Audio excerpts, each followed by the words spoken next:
Hej, ahoj z IKEA. Dnes vám ukážeme, jak využít léto naplno. Uvidíte relaxaci na terase, útulnou zahradní jídelnu, romantický stůl pro dva a nakonec letní tip ze Švédska. Pokud dáváte přednost relaxaci, vytvořte si venkovní obývací pokoj. Začněte největšími kusy nábytku. Třeba pohovkou nebo skříňkou. Pak přidávejte menší kousky.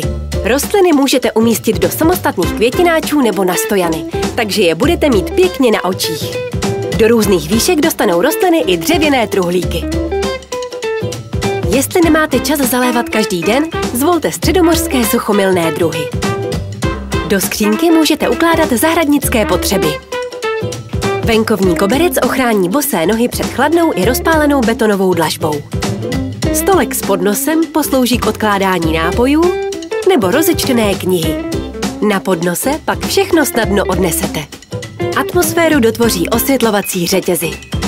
Venku chutná dvojnásob. Potřebujete dostatečně velký stabilní stůl a pohodlné židle. Bude se hodit i slunečník, který poskytne příjemný stín.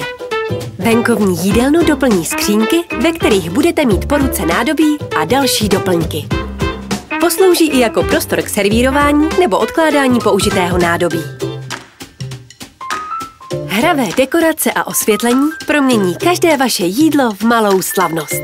I na malém balkóně si můžete užít snídaně nebo večeře pod širým nebem. Skládací stolek a dvojice židlí zaberou minimum místa, ale poskytnou dostatek prostoru pro společné chvíle. A na večer si připravte světelné dekorace. Švédové milují Midsommar, slavnost letního slunovratu. V tento den zdobí své domy i okolí květinami, společně všichni hodují, zpívají a tančí kolem májky. Neskusíte to také? Hejdo, tak zase příště. IKEA.